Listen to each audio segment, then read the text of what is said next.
नमस्कार, बहुत स्वागत है आप सभी का। आप देख रहे हैं न्यूज इंडिया और आपके साथ मैं हूं मनीषा शर्मा। दक्षिण एशिया इस वक्त दोहरे चक्रवाती संकट से गुजर रहा है। एक तरफ बंगाल की खाड़ी में पहले से ही साइक्लोन सन्यार ने समुद्र को उथल पुथल कर रखा है, तो वहीं दूसरी तरफ श्रीलंका में भारी तबाही मचाने के बाद अब चक्रवाती तूफान दितवा भारत की तरफ मुड़ रहा है। खतरा अब तमिलनाडु, पुडुचेरी और आंध्र प्रदेश के तटीय इलाकों पर मंडराने लगा है। तूफान के असर से तेज हवाएं, मूसलाधार बरसात और लैंडस्लाइड की आशंका है, भूस्खलन की आशंका है। अब तक श्रीलंका में 80 मौतों की खबर है, जबकि 40 लोग अभी लापता बताए जा रहे हैं। आइए आपको दिखाते हैं इस चक्रवात की पूरी तस्वीर।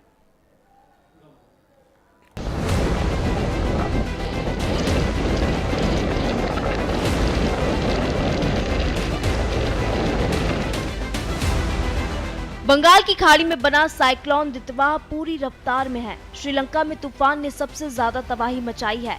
भारी बारिश ने पहाड़ी इलाकों में भूस्खलन पैदा कर दिए। कई जगह घरों में पानी घुस गया, सैकड़ों सड़कें मलबे से भर गई और जनजीवन पूरी तरह अस्त व्यस्त हो गया। तूफान के कारण से हालात इतने बिगड़ गए कि कई जिलों में लोगों को घर छोड़कर सुरक्षित जगह जाना पड़ा। राहत और बचाव दल लगातार निकासी अभियान चला रहे हैं, लेकिन तेज हवाएं और भारी बारिश उनके काम में मुश्किलें पैदा कर रही हैं। श्रीलंका में दितवा तूफान से तबाही। तूफान में 80 लोगों की मौत, 40 से अधिक लोग हुए लापता, 1.5 लाख से अधिक लोग प्रभावित, 14,000 से ज्यादा लोग इमरजेंसी शेल्टर में। सभी स्कूल, ट्रेन, फ्लाइट और ट्रांसपोर्ट सेवा रद्द। बिजली, मोबाइल नेटवर्क और सड़कें सब कुछ ठप। कई गांवों का संपर्क पूरी तरह से टूट चुका है। तूफान दितवा की रफ्तार अभी कम नहीं हुई है। मौसम विभाग के मुताबिक अगले 24 घंटे बेहद अहम हैं। तूफान उत्तर पश्चिम दिशा में बढ़ रहा है और समुद्री इलाकों में हवाओं की गति लगातार तेज हो रही है और अब वही तूफान भारत की तरफ बढ़ चुका है, जिससे दक्षिण भारत में दहशत का माहौल है। भारत में तमिलनाडु, आंध्र प्रदेश और पांडुचेरी में भी अलर्ट जारी किया गया है। चक्रवाती तूफान दितवा ने अपना रौद्र रूप दिखाना शुरू कर दिया है। श्रीलंका के तटीय इलाकों और उससे सटे दक्षिण पश्चिम बंगाल की खाड़ी के ऊपर बने चक्रवात के असर से आंध्र प्रदेश और तेलंगाना के कई इलाकों में तेज बारिश हो रही है। तूफान दितवा भारत में अलर्ट। भारत में भी तूफान का असर देखने को मिल रहा है। तटवर्ती इलाकों में तेज हवाएं और समुद्र में तूफान की स्थिति बनी हुई है। तमिलनाडु तट की ओर बढ़ रहा तूफान। मौसम विभाग ने जारी किया भारी बारिश का अलर्ट। आज और कल भारी बारिश की संभावना। दक्षिण और कावेरी डेल्टा जिलों में भारी बारिश की संभावना। तमिलनाडु, आंध्र प्रदेश के तटों पर पहुंचने की संभावना। 30 नवंबर की सुबह तट के करीब पहुंचने की संभावना। सीएम ने तैयारियों की समीक्षा। दितवा चक्रवात तेजी से तमिलनाडु और आंध्र प्रदेश के तटों की ओर बढ़ रहा है। एक तरफ बंगाल की खाड़ी में सक्रिय साइक्लोन सन्यार, दूसरी तरफ तेजी से भारत की ओर बढ़ता दितवा, दोनों मिलकर समुद्र को और ज्यादा खतरनाक बना रहे हैं। तूफान दितवा ने बढ़ाई टेंशन। उत्तरी तमिलनाडु, दक्षिणी आंध्र प्रदेश के तटों पर पहुंचेगा तूफान। तमिलनाडु में 100 किलोमीटर की रफ्तार से आधी तूफान आएगा। आंध्र प्रदेश में 60 से 100 किलोमीटर की रफ्तार से तूफान आएगा। तमिलनाडु में 233 राहत शिविर तैयार किए गए हैं। तेज तूफानी हवाएं चलेंगी और भारी बारिश होगी। बारिश से बाढ़ के हालात बन सकते हैं। मछुआरों को 30 तारीख तक समुद्र में ना जाने की चेतावनी दी गई है। वहीं श्रीलंका इन दिनों ऐसी बाढ़ से जूझ रहा है जिसकी किसी को उम्मीद नहीं थी। लगातार बारिश, भूस्खलन और चक्रवाती तूफान दितवा ने हालात बिगाड़ दिए हैं। ऐसे मुश्किल समय में भारत एक बार फिर सबसे पहले मदद के लिए आगे आ चुका है। देर रात भारतीय वायुसेना का एक विमान राहत सामग्री लेकर श्रीलंका पहुंचा और वहां के लोगों को थोड़ी राहत की उम्मीद मिली। भारत ने बढ़ाया मदद का हाथ। श्रीलंका को हर संभव मदद दी जाएगी। भारत ने ऑपरेशन सागर बंधु शुरू किया। आईएनएस विक्रांत और आईएनएस उदयगिरी कोलंबो पहुंचे। जरूरी राहत सामग्री श्रीलंका पहुंचाई गई। फिलहाल पूरे दक्षिण भारत की निगाहें बस इस बात पर टिकी है कि दितवा कब और कितनी ताकत के साथ टकराता है। प्रशासन तैयार है, लेकिन खतरा अभी टला नहीं है। हम आपसे अपील करते हैं, तटीय इलाकों से दूर रहे, प्रशासन के निर्देशों का पालन करें।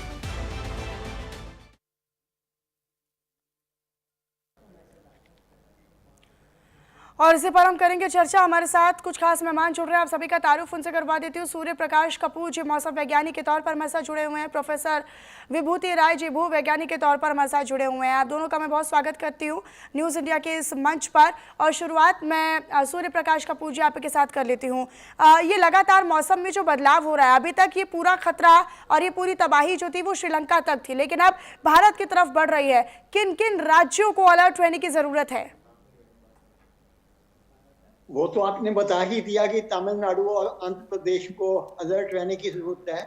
मैं आपसे ये कहना चाहूंगा कि ये जो साइक्लोन है ये क्यों बनता है। हाँ, जब समुद्र के पानी का टेम्परेचर 26.5 डिग्री सेंटीग्रेड से ऊपर जाता है तब साइक्लोन बनता है। तो ये 26.5 डिग्री सेंटीग्रेड टेम्परेचर कहाँ से बन रहा है? ये अंडमान के अंदर national institute of oceanography Goa ने एक सबमरीन वोल्केनो डिटेक्ट किया है जो फटने की तैयारी कर रहा है। उसके मुंह से 3 जगह क्रैक से गैस निकल रही है। मैं नीति आयोग से इमीडिएटली कहूंगा कि वो उसके ऊपर एक जियोथर्मल पावर प्लांट लगा के उसकी गर्मी की बिजली बनाए और BHEL जो है अंडर सी केबल डाल के नरेंद्र मोदी जी का जो ग्रेट निकोबार डेवलपमेंट प्रोजेक्ट है उसको बिजली दें। नहीं तो इस साइक्लोन के बाद आप तैयारी कर लीजिए, एक सुनामी भी आ सकती है, क्योंकि national institute of oceanography Goa जो है उन्होंने अंडमान के अंदर जो ग्रेट निकोबार डेवलपमेंट प्रोजेक्ट है उसके नॉर्थ में 250 किलोमीटर पे एक सबमरीन वोल्केनो जिसके ऊपर 500 मीटर का पानी का कॉलम है वो किसी वक्त फट सकता है। National institute of oceanography Goa जो CSIR की ब्रांच है उन्होंने इंडियन एक्सप्रेस में न्यूज में भी दिया है। तो मैं नीति आयोग से ये प्रार्थना करूंगा कि इमीडिएटली उस ग्रेट वो जो सबमरीन वोल्केनो है नॉर्थ में इसके ग्रेट निकोबार डेवलपमेंट प्रोजेक्ट के उसके ऊपर जियोथर्मल पावर प्लांट लगाने के लिए जो कैपेबल एजेंसीज हैं जैसे NTPC है, ONGC एनर्जी सेंटर है, इनको चाहिए कि मैनविट जो आइसलैंड की है जिन्होंने एक्टिव वोल्केनो पे ऑलरेडी काम किया है उनकी मदद लेके उस पर जियोथर्मल पावर प्लांट लगाएं, गर्मी की बिजली बनाएं। उस गर्मी की बिजली बनने से बंगाल की खाड़ी में आने वाले दिनों में साइक्लोन जेनेसिस बंद हो जाएगा। ये जो आपको रोज रोज कभी सैन्याल कभी दितवा ये साइक्लोन आ रहे हैं, इन साइक्लोनों की जो गर्मी की फंडिंग हो रही है वो अंडमान के सबडक्शन जोन की गर्मी से हो रही है। उस जियोथर्मल एनर्जी की बिजली बनाओ। ऋग्वेद का दूसरा मंत्र यही कहता है कि है धरतीवासियों, प्राचीन ऋषियों ने जियोथर्मल एनर्जी का प्रॉपर मैनेजमेंट करके डिजास्टर से डेवलपमेंट किया। यही एनर्जी हमारा फायदा कर सकती है, हमें बिजली दे सकती है और यही एनर्जी हमारे को डिजास्टर देती है। तो management of geothermal energy by installing geothermal power plant on crater sea mount lying in the north of Great Nicobar Development Project, either by ONGC Energy Center or NTPC or this manwit of Iceland will relieve India and Sri Lanka from future cyclones as well as the risk of tsunami if the submarine volcano erupts anytime. नहीं, लेकिन अब सरकारें तो इसको लेकर कहती है कि हम तो लगातार प्रयास कर रहे हैं। हमारे साथ लगातार प्रोफेसर विभूति राय जी भी बने हुए हैं। विभूति राय जी, आप क्या कहना चाहते हैं? ये लगातार कभी सैन्यार है, कभी दितवा है, अभी तक हम देख रहे थे कि ये श्रीलंका तक सीमित है या श्रीलंका, और हालांकि उम्मीद पहले से ही थी कि जो तटीय इलाके हैं, जो तटीय राज्य है, वहाँ तक तो ये आएगा ही आएगा। आने वाले समय में कितना भयावह रूप ये भारत के अंदर ले सकता है, क्या सोच रहे हैं आप? क्या कहना चाहते हैं? देखिए, ऐसा है कि ये जितने भी साइक्लोन है ये एक नेचुरल प्रक्रिया के तहत बनते हैं और ये चांस है कि अभी एक साइक्लोन खत्म नहीं हुआ था, दूसरा शुरू हो गया। मुझे लगता है कहीं ना कहीं ये ग्लोबल वार्मिंग से रिलेटेड इशू है, क्योंकि जितने भी साइक्लोन इस समय आ रहे हैं पिछले कुछ वर्षों में, अभी हमने देखा वियतनाम के पास भी इस तरह स्थिति हुई और करीब 30% वियतनाम में बाढ़ आ गई। तो ये स्थिति अभी श्रीलंका में आई है कल, जैसा आपने बताया, और यह स्थिति तमिलनाडु और आंध्र प्रदेश में आ सकती है और हो सकता है उड़ीसा तक चली जाए। जो इसका मूल रूप से पाथ है, इसके आई का पाथ है, वो ट्रैक करा जा रहा है और इसको सैटेलाइट कॉन्टिन्यूसली मॉनिटर कर रहा है। भारत में इसके लिए पूरा इंफ्रास्ट्रक्चर है और उसकी वजह से यहाँ पर कोई विशेष परेशानी मुझे नहीं लगता, क्योंकि लाखों लोगों को कुछ घंटों में सेफ जगह पे ले जाने की प्रक्रिया ऑलरेडी शुरू कर दी गई है। जो सेफ हाउसेज हैं और उनके लिए टेंट्स आदि का इंतजाम सरकार की तरफ से कर दिया गया है। तो लगभग 3-4 घंटे बाद ये स्थिति क्लियर होगी कि इसकी जो आई है, जो केंद्र बिंदु है, वो किस तरफ मूव कर रहा है। कुछ अंदाजा होता है, जो मीटरोलॉजिस्ट हैं वो लगा लेते हैं, लेकिन मुख्य रूप से ये इसका कितना प्रभाव पड़ेगा, अगर कोस्ट के पास इसकी आई आ जाएगी तो उसका प्रभाव बहुत भयंकर होगा, और अगर ये सी की तरफ मूव करता है तो इसका प्रभाव कम होगा। और ये अभी सुनिश्चित नहीं किया जा सकता, लेकिन तैयारी हमारी पूरी है। और जितने भी कोस्टल इलाके हैं, और यही नहीं, हमने श्रीलंका के लिए भी राहत सामग्री भेजी है। तो श्रीलंका में बड़ी तबाही हुई है और एक छोटा देश है, हमारे भारत के बहुत अच्छे संबंध हैं श्रीलंका से। तो ये आने वाले समय में हमें लगता है कि जो मेरा अपना अनुमान है कि ये कोस्ट के बहुत पास नहीं आएगा, और ये धीरे धीरे समुद्र की तरफ मर्ज कर जाएगा। जी। अच्छा प्रोफेसर साहब, क्योंकि सूर्य प्रकाश कपूर जी ने बताया कि चक्रवात बनने का सबसे बड़ा कारण होता है जब समुद्री सतह पर जो पानी है वो बहुत ज़्यादा गर्म हो जाता है, 26.5 डिग्री सेल्सियस उसका टेम्परेचर होता है, उससे ज़्यादा, तो फिर वो चक्रवात बनता है और वो बहुत ज़्यादा प्रेशर में होता है जहाँ पर उसका केंद्र होता है। क्या आप इसकी लगातार वजह मानते हैं? लगातार हम देखते हैं कि भौगोलिक जो स्थिति है वो बहुत ज्यादा चेंज हो रही है। अगर हम डेमोग्राफिक तरीके से इसको समझना चाहें या भौगोलिक तरीके से इसको समझना चाहें तो देखिए, ऐसा है कि समुद्र का टेम्परेचर कई कारणों से होता है। समुद्र का जो भी टेम्परेचर है वो खाली यही नहीं कि सरफेस के ऊपर जो सूर्य की किरणें आ रही हैं उसकी वजह से हो। सब सरफेस में, जैसे कि सूर्य प्रकाश साहब ने बताया कि अंडर ऑन द जो समुद्र के बीच में जो पानी के नीचे सतह है, वहां पर वोल्केनिक इरप्शन होते रहते हैं और लगातार होते रहते हैं। उसको हम लोग मिड ओशनिक रिज कहते हैं। भारत के एकदम पास में तो नहीं, लेकिन अंडमान के पास में इस प्रकार की स्थिति है जहां पे कि वोल्केनिक इरप्शन, बल्कि एक बैरन आइलैंड करके एक ऑलरेडी एग्जिस्टिंग लाइव वोल्केनो है जो कि भारत के बे ऑफ बंगाल में है, उसकी वजह से भी टेम्परेचर बढ़ता है। पर मेरा अपना अनुमान है कि जो ग्लोबल वार्मिंग हो रही है उसकी वजह से सब इस एरिया में ज्यादा तूफान आ रहे हैं। देखिए, जो हमारा वेस्ट कोस्ट है वहां पे बिल्कुल ना के बराबर तूफान आते थे, लेकिन पिछले कुछ वर्षों में हमने देखा कि वहां पे भी साइक्लोन्स आ रहे हैं। तो कहीं ना कहीं ये ग्लोबल वार्मिंग का प्रभाव समुद्र के, क्योंकि लगभग 3/4 जो लैंड है, 3/4 सरफेस है पृथ्वी के ऊपर की, वो समुद्र से घिरी हुई है। तो समुद्र के द्वारा जो सूर्य का एब्जॉर्प्शन होता है वो भी बहुत ज्यादा होता है। तो मेरा अनुमान है कि ये जो समुद्र का जो पानी टेम्परेचर बढ़ रहा है, ये ग्लोबल वार्मिंग का ही एक साइक्लिक सिस्टम में कहीं ना कहीं इसका असर हो रहा है, क्योंकि लगातार इस क्षेत्र में तूफान आ रहे हैं और हर वर्ष 2-3-4 तूफान आ ही जाते हैं।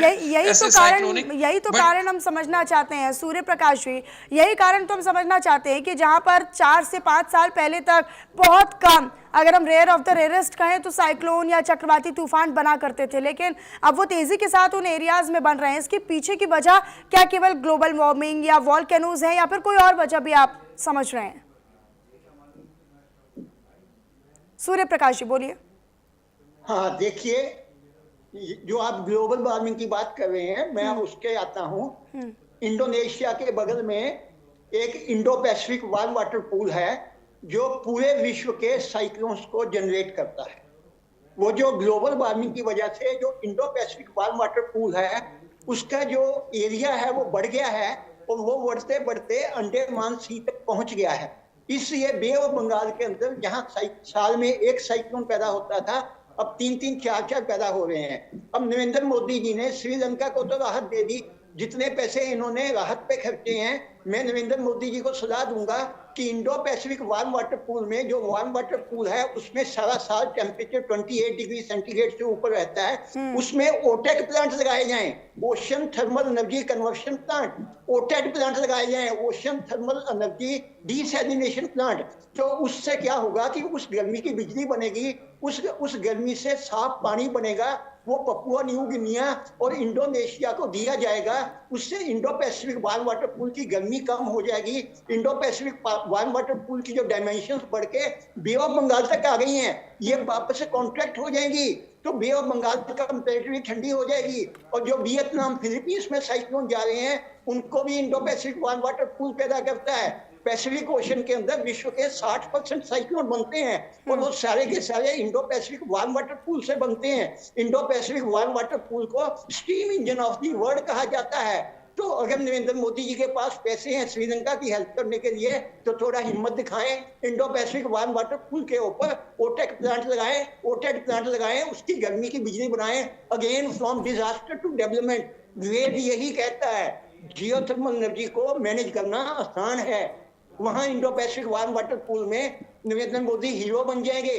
उसके अंदर ओटेक प्लांट लगाएं, उसकी बिजली और ठंडा पानी, जो साफ पानी होगा, साफ नमक से साफ पानी किया होगा, वो साथ के इंडोनेशिया और पपुआ न्यू गिनिया को देके नरेंद्र मोदी हीरो बन जाएंगे।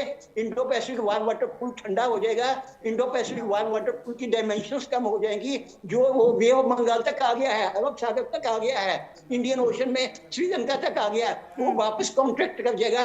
पूरे वर्ल्ड की ग्लोबल वार्मिंग की समस्या भी खत्म हो जाएगी। UNFCCC जो COP29 COP30 करके ड्रामा करते हैं, they are wasting funds of the world. उनको immediately Indo Pacific warm water pool के अंदर हीट मैनेजमेंट करनी चाहिए, proper management heat, proper heat will eradicate the disaster। यानी जियोथर्मल एनर्जी को अगर मैनेज कर लेंगे तो फिर इन तमाम समस्याओं से हम निजात पा सकते हैं, या फिर इन पर बहुत हद तक रोक लग सकती है। विभूति राय जी, क्या आप मानते हैं जियोथर्मल एनर्जी पर अगर हम अच्छे तरीके से एक मैनेजमेंट तैयार करें, या पर इस पर अगर हम प्रकाश डालें या सोच इसी की तरफ आगे बढ़ाएं, तो हो सकता है कि इस तरह के जो तूफान है या चक्रवाती तूफान है या साइक्लोन्स हैं, और एक न केवल इंडिया में बल्कि हम बाकी बे ऑफ बंगाल की बात कर रहे हैं या पैसिफिक ओशियंस की बात करते हैं, तो वहां पर भी कम से कम इनको लेकर रियायत होगी। थोड़ा सा मेरा इसमें अनुमान अलग है। उसका कारण ये है कि ये बहुत लंबा क्षेत्र है, और ये बात सही है कि पापुआ न्यू गिनी और इंडोनेशिया के आसपास, क्योंकि वहां पे बहुत सारी तरह तरह के प्लेट्स हैं, वहां पर इंटर प्लेट जो मूवमेंट होता है और वहां पे थर्मल हाई है, तो वहां के लिए तो ये ठीक है, परंतु मुझे नहीं लगता कि उस एनर्जी को अगर हम निकाल लेंगे तो उससे साइक्लोन कम हो जाएंगे। देखिए, साइक्लोन तो आते रहेंगे, मैं आपको स्पष्ट बता दूं, क्योंकि इनका सिस्टम खाली पानी से रिलेटेड नहीं है, और ओशनिक करंट के अलावा ये जो एयरबोर्न करंट्स होती हैं, जो लॉन्ग करंट्स हैं, एटमॉस्फेरिक करंट्स जो लेटर से तिब्बत से लेकर के साउथ पैसिफिक तक और इधर मिडिल ईस्ट तक जाती हैं, तो इनका सर्कुलेशन सिस्टम भी एक बड़ा कॉम्प्लेक्स इशू है। और ये एयरबोर्न जितने भी इस तरह के डिजास्टर हैं, साइक्लोन्स हैं, हरिकेन्स हैं, ये सब किसी न किसी कारण इन क्षेत्रों में बनते रहते हैं। तो कहीं ना कहीं वाटर एंड एयर का इंटरैक्शन इसमें जरूरी है, और इसको रोक पाना तो मुझे लगता है लगभग असंभव है। ये जरूर किया जा सकता है। रोका नहीं, आप अपनी बात कंटिन्यू कीजिएगा सर, लेकिन इसमें मैं ऐड ऑन कर लेती हूँ। रोका नहीं जा सकता, लेकिन बचाव तो हो सकता है। इसमें कितने सैकड़ों लोगों की जानें चली जाती है सर, कितने लोग बेघर हो जाते हैं, कितने लोग प्रभावित होते हैं, कितने लोग ऐसे हो जाते हैं जो पूरी जिंदगी से प्रभावित रहते हैं। इसी बचाव तो हो सकता है, रोका नहीं जा सकता, लेकिन थोड़ी हद तक हम बचा तो सकते हैं। बचाव हो सकता है, और उसको जितने पूर्व के जितने साइक्लोन्स आए हैं और उससे अफेक्टेड एरियाज के बेस पे अब आजकल आर्टिफिशियल इंटेलिजेंस से फ्यूचर प्रेडिक्शन जरा बेहतर किया जा सकता है। और हमारे पास अपने सैटेलाइट्स हैं, सैटेलाइट्स की वजह से कुछ 7, 8, 10 घंटे पहले हमको पता चल जाता है कि जो इस तरह के साइक्लोन हैं उनका क्या, कितने 2, 4, 10 दिन में क्या मूवमेंट पैटर्न होगा। तो उसके लिए सहायता पूर्व में उसको निर्धारित की जा सकती है, उसके लिए एक्शन लिया जा सकता है और गवर्नमेंट लेती भी है। इंफ्रास्ट्रक्चर थोड़ा और डेवलप करना पड़ेगा कोस्टल एरियाज में, जिसके लिए इमीडिएट जैसे ही पता चले उसके कुछ घंटे में लोगों को इवैक्यूएट किया जा सके, और लाखों लोगों को किया भी जाता है। हमारी सरकार आर्मी और नेवी के माध्यम से इसमें लगातार एक्शन लेती है, और जितने भी इस तरह के सरकारी विभाग हैं, डिजास्टर मैनेजमेंट के स्टेट और नेशनल, ये दोनों लग करके सहायता पहुंचाते हैं। परंतु मेरा अपना ख्याल ये है कि आप साइक्लोन और हरिकेन इनको रोक नहीं सकते, क्योंकि पूरी पृथ्वी का मसला है और 3/4 पृथ्वी समुद्र से घिरी हुई है। जी ठीक है, सूर्य प्रकाश जी कुछ कह रहे हैं। सूर्य प्रकाश जी, देखिए, आपने कहा ग्लोबल वार्मिंग, आपको पता है जो टेम्परेचर है, पूरा ग्लोबल सरफेस टेम्परेचर है, ये पिछले 150 साल में 15 डिग्री से बढ़ के 17 डिग्री हो गया है। जो 2 डिग्री टेम्परेचर बढ़ा है पूरे ग्लोब का, उसकी वजह से ट्रॉपिकल साइक्लोन्स की संख्या बढ़ती जा रही है और आने वाले दिनों में और बढ़ेगी। अब प्रश्न ये पैदा होता है कि इसको वापस 17 डिग्री से 15 डिग्री लेके जाना है।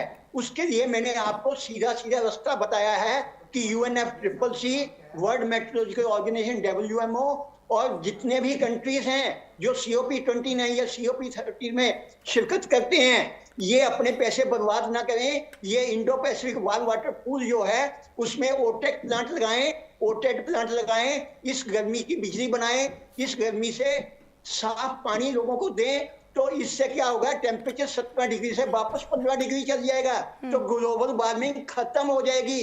ग्लोबल वार्मिंग खत्म होने से ये जितना इजाफा हुआ है साइक्लोन्स में, और ये जितना आपको पता है हिमाचल के अंदर, उत्तराखंड के मौसम के, बरसात के मौसम अंदर एक्सट्रीम वेदर, आदमी मर गया, क्लाउड बस्ट हो गया। इन सबका एक ही सोल्यूशन है।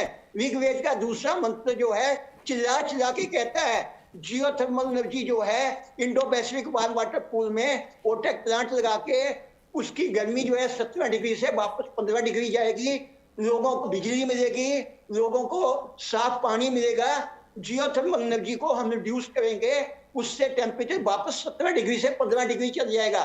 और मैं नरेंद्र मोदी को अभी सावधान किए देता हूं कि जो national institute of oceanography Goa ने सबमरीन वॉल्केनो ढूंढा है north Andaman great Nicobar development project के नॉर्थ में है, 250 किलोमीटर पे, वो किसी वक्त फट सकता है। नीति आयोग को कह के उसके ऊपर जल्दी से जल्दी जियोथर्मल पावर प्लांट लगा दें। उसकी बॉडी में 3 जगह क्रैक है, वहां गैस निकल रही है, अगर वो फट गया तो सुनामी से 3 लाख आदमी मर जाएगा। मैं आपको अभी बता रहा हूँ, अभी तो साइक्लोन से जूझ रहे हो, जो असली खतरा वो है। Thank you. हालांकि अब उम्मीद यही है कि अब अलर्ट जारी किया गया है, मौसम विभाग भी लगातार बता रहा है, आप जैसे लोग भी लगातार एडवाइस दे रहे हैं और लोगों को चेताव रहे हैं, तो निश्चित तौर पर सरकारों तक इसकी आवाज़ पहुंचेगी और सरकारें जो है वो आने वाले खतरे को भांपते हुए इस पर आने वाले समय में भी काम करेंगी। बहुत शुक्रिया आप दोनों का, सूर्य प्रकाश जी आपका भी और प्रोफेसर विभूति राय जी भी हमारे साथ जुड़े, आप दोनों का बहुत शुक्रिया हमारे साथ जुड़ने के लिए और इस पर चर्चा करने के लिए। और फिलहाल यहाँ पर एक छोटे से ब्रेक के लिए, ब्रेक के उस पार खबरों का दौर लगातार जारी है।